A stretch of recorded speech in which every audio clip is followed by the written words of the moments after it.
Alors, bonjour à tous, je suis Perrine Schleffer, je travaille pour Romande Énergie en tant que responsable de produits pour la mobilité électrique. Le sujet d'aujourd'hui, c'est un petit peu comment accompagner le passage vers l'électromobilité dans le domaine de l'immobilier et surtout dans le domaine de l'immobilier collectif. Donc, ce que je vous propose, c'est une petite partie de contexte sur un petit peu où est-ce qu'on en est en termes d'électromobilité en Suisse.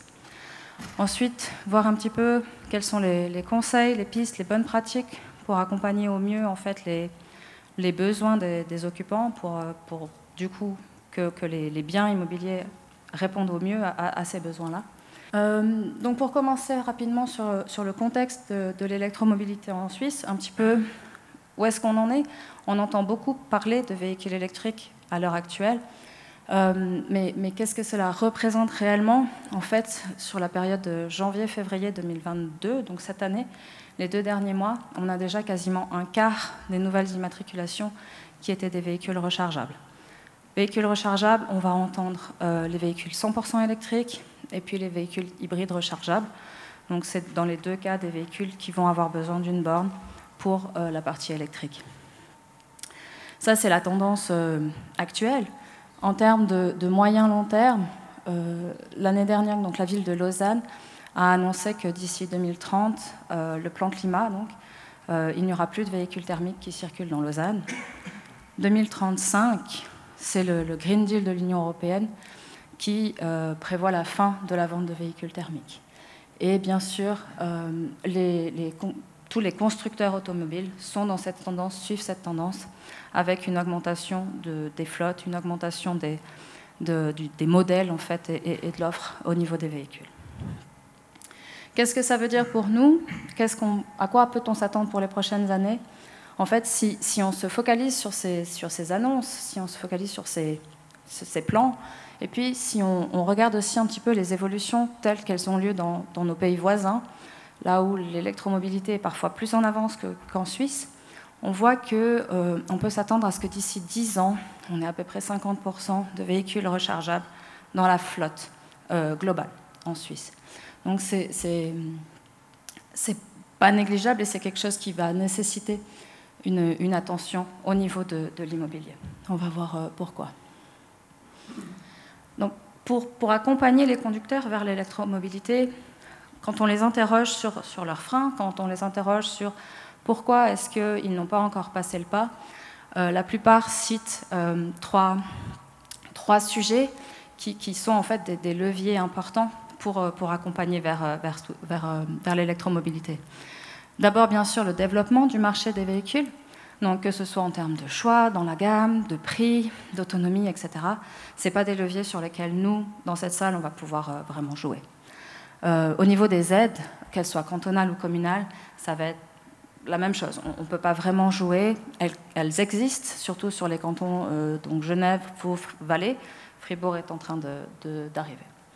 Là où, par contre, on va avoir plus d'impact, c'est au niveau de l'infrastructure de recharge. L'infrastructure de recharge, c'est le point bloquant pour la très grande majorité des conducteurs à l'heure actuelle. Et c'est là où, en fait, on a un levier pour pouvoir accompagner leurs besoins. Alors bien sûr, en termes de recharge, on pense d'abord à la recharge publique. Si on se compare à un véhicule thermique, la recharge publique, c'est un petit peu le même principe, c'est de se dire on va s'arrêter tous les X jours pour aller recharger son véhicule. Le réseau de bornes est relativement dense en Suisse, on a plus de 3600 bornes. Maintenant, par rapport à un véhicule thermique, la recharge publique a plusieurs inconvénients. Le premier, c'est le temps que ça prend, puisque la recharge est soit rapide, mais on va quand même avoir besoin de 15-20 minutes pour recharger le véhicule, soit lente, et puis là, c'est plusieurs heures. Et puis, on n'a pas forcément une grande transparence sur les tarifs qui peuvent être pratiqués sur ces bornes. Donc, quand on interroge en fait les conducteurs ou les futurs conducteurs de véhicules électriques, ce qu'on voit, c'est que près de 90% d'entre eux souhaitent recharger à domicile. La recharge publique est en fait pas du tout considérée dans leurs habitudes. Pourquoi recharger à domicile? D'abord, il y a bien sûr le confort. On n'attend plus en fait ce temps de recharge dans un lieu public. On peut repartir chaque matin avec le plein, donc c'est quand même tout simplement beaucoup plus pratique. Et puis, il y a aussi une raison de maîtrise des coûts. Comme on le disait tout à l'heure, les coûts de recharge dans le domaine public sont assez variables d'un point à l'autre, d'un fournisseur à l'autre, et ça permet d'avoir une bien meilleure maîtrise de ces coûts de recharge. Et donc, en parlant de recharge à domicile, on voit bien sûr comment, nous, ici, dans cette salle, on va pouvoir répondre en fait aux besoins des occupants, surtout dans l'immobilier collectif. La question qui va se poser, c'est qu'est-ce qu'on fait en fait? Parce que les technologies de recharge sont multiples, elles sont toutes différentes, elles ne vont pas forcément s'appliquer aux mêmes besoins. Donc, comment est-ce qu'on s'adapte à quels besoins? Il va y avoir le domaine de la maison individuelle, qui est relativement simple, dans le sens où ce qui a été conçu pour la maison est uniquement pour ses occupants. Donc, on va pouvoir avoir des bornes standards, relativement bon marché, bornes simples, qu'on trouve assez communément sur le marché, et qui vont très bien convenir pour ces maisons individuelles. Parce que l'infrastructure électrique qui a été mise en place, en fait, elle ne dépend que des personnes qui habitent la maison. Donc, même si elle est un petit peu limite, on va simplement s'assurer de ne pas charger son véhicule en même temps qu'on lance son lave-vaisselle et puis sa lessive. Mais sinon, ça convient bien. Ce n'est pas le cas, par contre, dans l'immeuble collectif. Dans un immeuble collectif, l'infrastructure électrique, elle a été conçue de manière globale, pour vraiment l'entier de l'immeuble, l'entier des appartements. Elle a été conçue en plus essentiellement pour de l'électroménager et pas forcément pour avoir une dizaine, une vingtaine ou une cinquantaine de bornes dans le parking en sous-sol. Et donc, il va être nécessaire d'avoir une vision globale de l'infrastructure de recharge dans le collectif pour tenir compte en fait, de cette limitation au niveau de l'infrastructure électrique. Il y a une particularité au niveau de la PP, qui est au niveau donc des propriétés par étage, qui est au niveau du processus décisionnel, puisque normalement, chaque nouvelle poste de borne dans le parking va nécessiter une nouvelle prise de décision en assemblée générale, ce qui peut être perçu comme contraignant par les propriétaires de véhicules électriques et comme un frein supplémentaire. En plus de ça, s'il y a un éventuel renforcement de l'installation électrique, ou si on veut avoir une installation commune à la PPE, ça va nécessiter un investissement commun qui peut être bloquant pour des copropriétaires qui ne sont pas actuellement intéressés par des véhicules électriques. Donc voilà un petit peu les bonnes pratiques. On va se focaliser sur le collectif et sur le fait qu'il est nécessaire d'avoir une vision globale de la charge dans l'immobilier collectif, d'avoir une vision unique pour l'ensemble du parking qui va permettre de mettre en place une gestion intelligente de la charge, c'est-à-dire de répartir en fait la puissance disponible entre les bornes et de ne pas venir surcharger l'infrastructure électrique. Si on vient simplifier un petit peu avec un schéma assez simple en comparaison avec le slide d'après, l'idée, ça va être de dire, avec des bornes simples, donc sur le côté gauche de l'écran, on va pouvoir recharger un certain nombre de véhicules, mais qui est plus faible et qui est limité. Au-delà de ce nombre de véhicules, on risque de surcharger l'infrastructure dans l'immeuble. Sur la partie droite de l'écran, on est avec une gestion intelligente et l'idée va être de dire on peut recharger beaucoup plus de véhicules avec l'infrastructure qui est déjà disponible. Si on utilise un graphique un petit peu plus complexe, l'idée va être d'avoir donc une puissance d'introduction du bâtiment qui est ici en grise là, et qui est fixe. Et en fait, en vert, en dessous, on va avoir la puissance qui est effectivement consommée dans l'immeuble. En fait, la puissance d'introduction, elle a été dimensionnée pour cette puissance qui va varier au cours de la journée. On voit qu'on a une première bosse, c'est le matin, quand tout le monde se lève, et puis allume la lumière, fait son café, etc. Une deuxième bosse qui est au moment du midi, du repas. On a les plaques qui fonctionnent, on peut lancer une lessive, etc. Et puis, la grosse bosse de la fin de journée, c'est quand tout le monde rentre du travail, on allume le four, on allume les plaques, on va mettre la télé, etc., etc. Ce qu'on voit en rouge, c'est la puissance qui reste disponible, en fait. Et qui va être disponible notamment toute la nuit, complètement, et sur une bonne partie de la journée. Et en fait, on voit que en échelonnant la charge, peut-être en donnant pas la pleine puissance au moment où tout le monde consomme, mais en échelonnant la charge sur toute la nuit, on va pouvoir en fait utiliser beaucoup plus de bornes, beaucoup plus de véhicules avec exactement la même configuration. Donc ça, c'est la notion de gestion intelligente.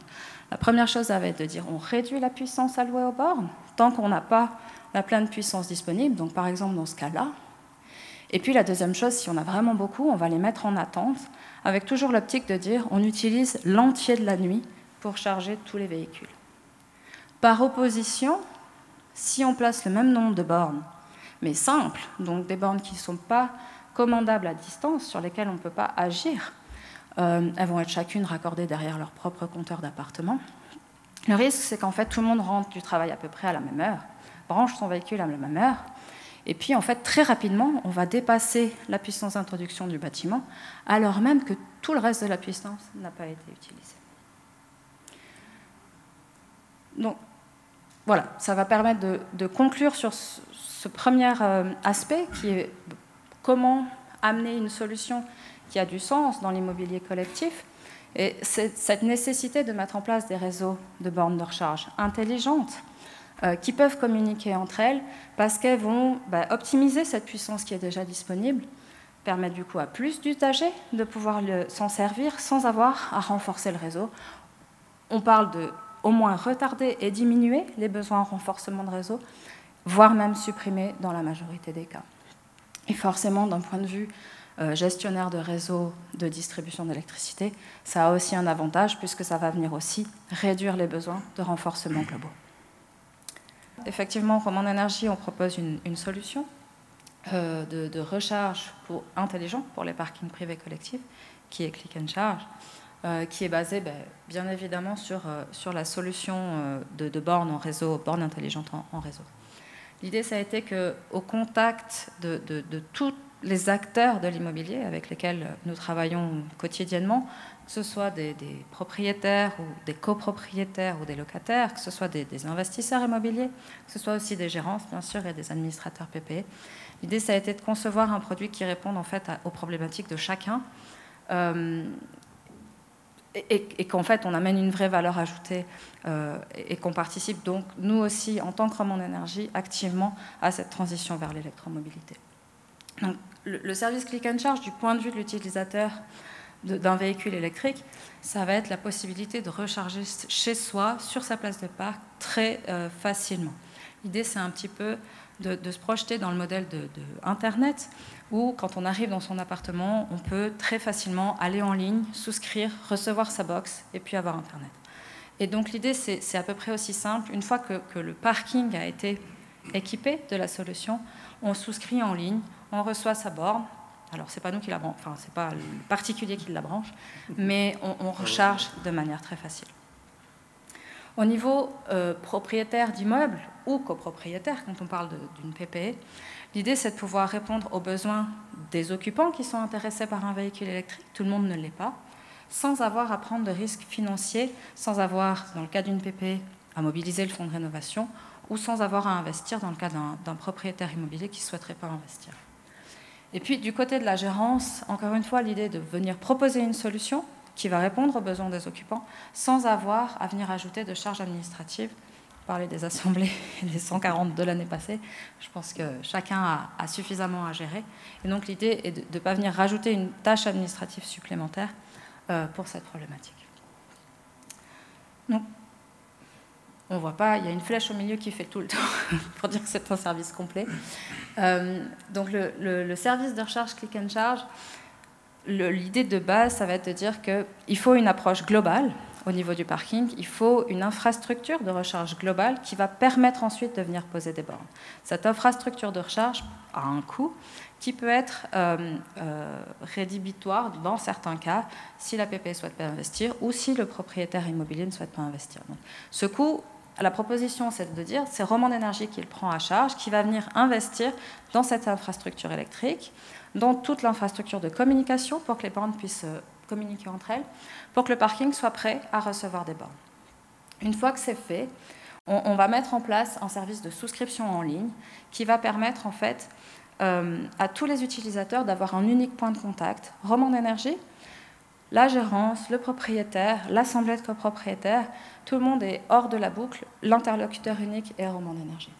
Une fois que l'utilisateur a souscrit, on vient poser sa borne qu'il va pouvoir utiliser pour son usage privé directement sur sa place de parc.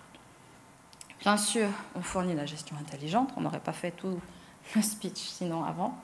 Et un autre avantage, c'est que en fait, la prise de décision est unique. Une fois qu'on a validé la mise en place de click and charge dans un parking, il n'y a plus besoin de repasser en assemblée à chaque fois qu'on veut poser une borne. Il n'y a plus besoin de se tourner vers sa régie ou son propriétaire à chaque fois qu'on veut poser une borne. L'électricité qu'on fournit est bien sûr 100% renouvelable. Et puis j'insiste de nouveau sur le fait que Romande Énergie est l'interlocuteur unique tout au long de la vie du projet, c'est-à-dire pour la maintenance, pour le dépannage des bornes, avec un service de piquet qui est disponible 24 heures sur 24, pour la facturation en direct aux utilisateurs, pour fournir l'électricité, voilà, pour vraiment toute la durée de vie. Il n'y a plus de gestion nécessaire, ni de la part de la gérance, ni de la part du propriétaire. Et puis, donc, il y a deux options qui sont proposées, soit en location, soit en achat de la borne. On y reviendra. Les étapes pour la mise en place, sur le 90% des parkings, ça va très vite au niveau de l'analyse. On va pouvoir transmettre assez rapidement une offre ou un contrat click and charge. L'approbation va, elle, dépendre, si c'est une assemblée, de la durée et puis de la distance à l'assemblée qu'on a dans le temps. Une fois qu'on a une approbation, Romande Énergie vient prééquiper le parking, donc mettre l'infrastructure de recharge, et ensuite chacun peut souscrire en ligne et on vient poser les bornes à la demande. C'est vraiment l'idée d'avoir une solution qui va s'adapter à la demande et qui ne va pas suréquiper un parking initialement s'il n'y a pas de besoin ou qui ne va pas pouvoir répondre à la demande. Et donc là, c'est peut-être un petit peu petit, mais pour terminer, donc deux structures de prix, comme on le disait. Soit l'utilisateur choisit de louer sa borne, et donc va avoir l'entier du service pour une cinquantaine de francs par mois. Soit l'utilisateur décide d'acheter sa borne pour en gros 2000 francs, et puis il va avoir 15 francs par mois pour le reste du service. Donc bien sûr disponible aussi bien pour les copropriétaires que pour les locataires.